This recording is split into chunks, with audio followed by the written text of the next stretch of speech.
मित्रवर, कहिए सुरपतराज, क्या आज्ञा मोहे होत है। देवर के सरकार। मित्रवर, आज तुम्हारे इस मित्र पर एक संकट आ पड़ा है। संकट? तुम्हारे मित्र पर संकट?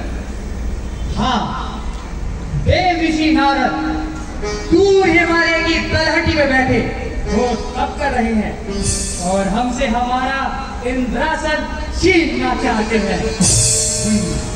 इसलिए हम चाहते हैं तुम शीघ्र ही रंभा, मेनका, उर्वशी आदि अप्सराओं को ले जाकर देव ऋषि नारद की समाधि को भंग कराओ। कौन सी नात है बात बड़ी, अब ही मुनिराज को ज्ञान छुड़ा। ले ऋतुराज बसंत दिखाई के, ताल तरंगन मैं बहरा। काम कला रज के बहुभांति, योगी समाज को भंग करा। जो ना करो किशोर इतना, जग में निज नाम ना काम भरा। जाओ मित्र, हमें तुम पे और तुम्हारे बाणों पर पूर्ण विश्वास है। मित्र,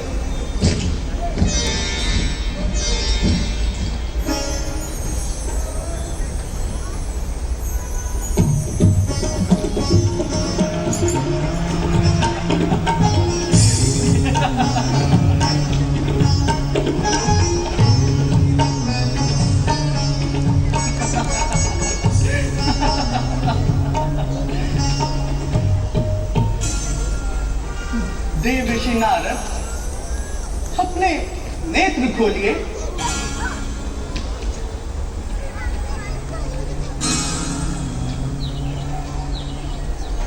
हे देव ऋषि नारद, अपने नेत्र खोलिए।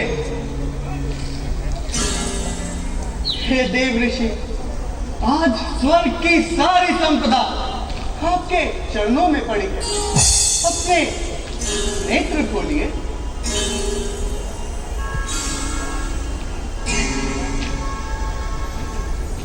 हे देव ऋषि नारद, अपने नेत्र खोलिए।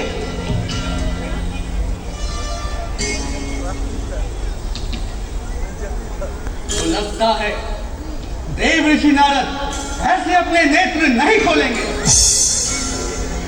और ये इसी तपोबल से हमारे मित्र इंद्रदेव का सिंहासन छीनना चाहते हैं। परंतु जब तक काम है, काम देव है, ये कदापि संभव नहीं हो सकता।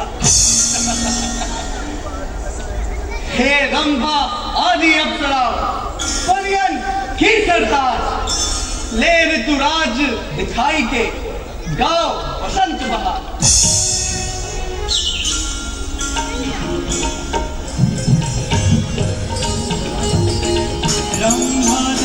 सुरनारी नवीना सकल असमंगला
यह प्रयास भी विफल गया। कोई चिंता की बात नहीं।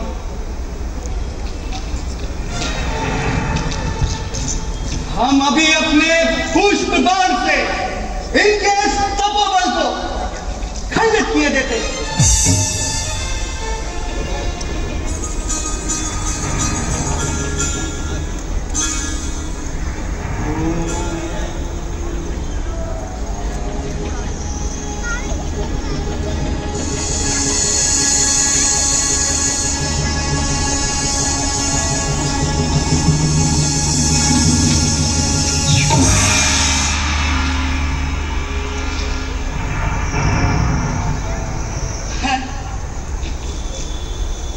मेरा ये प्रयास भी विफल गया।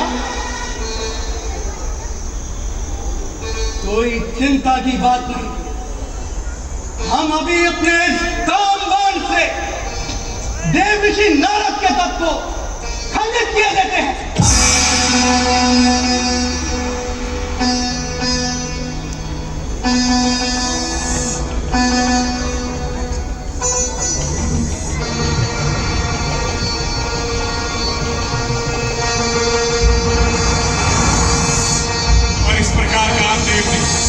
अनेकों प्रयास किए, एक एक करके बाण चलाया।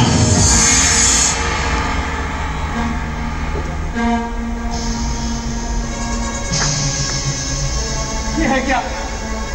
मेरा ये प्रयास भी विफल गया। कहीं देव ऋषि नारद क्रोध में आकर मुझे श्राप ना दे दे। मैं शीघ्र इनसे क्षमा मांग लेता हूँ।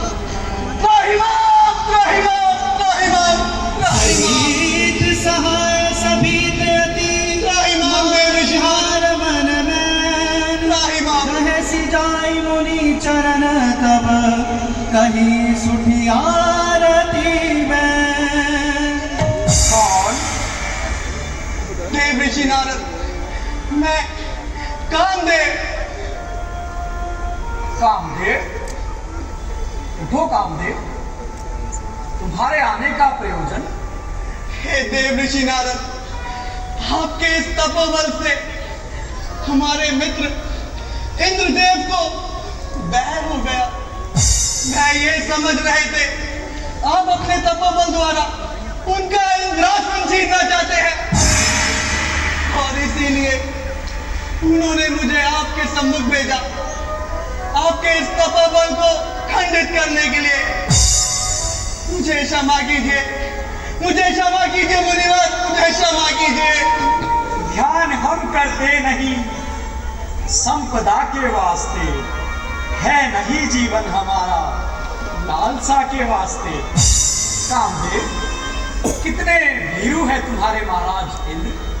जाओ अपने मित्र से जाकर कहो कि नारद तो सदैव ही उनके हित की सोचते हैं और मेरी ओर से कोई चिंता ना करे। और मैं मुनिवर? कामदेव, मैंने तुम्हें भी सहर्ष ही क्षमा कर दिया। जाओ, तुम्हारा कल्याण हो। आप धन्य है देव ऋषि नारद, आप धन्य है। बोलो देव ऋषि नारद की। अब मुझे आज्ञा दे मुनिवर, अब मुझे आज्ञा दे। जाओ कामदेव, तुम्हारा कल्याण हो। आप धन्य है मुनिवर, आप धन्य है।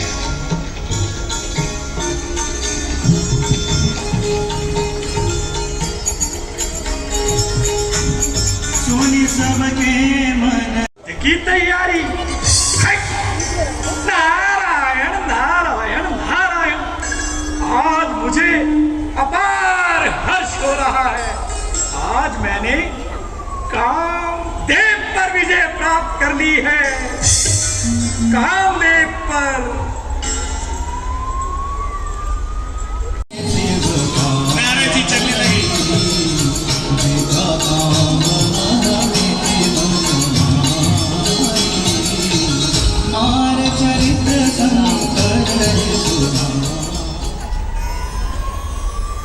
माँ गौरा और भगवान शंकर के चरणों में देवर्षि नारद का प्रणाम है।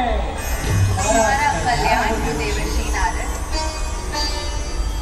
हे देवर्षि, आज आपका आगमन किस प्रयोजन से हुआ है और आज आप अति प्रसन्न दिखाई दे रहे हैं। हाँ हाँ भोलेनाथ जी, प्रसन्नता की तो बात ही है। आज मैं आपको एक नवीन समाचार सुनाने के लिए आपके सम्मुख आया हूँ। नवीन समाचार? कैसा नवीन समाचार देवर्षि? हाँ हाँ बता रहा हूँ भोलेनाथ जी।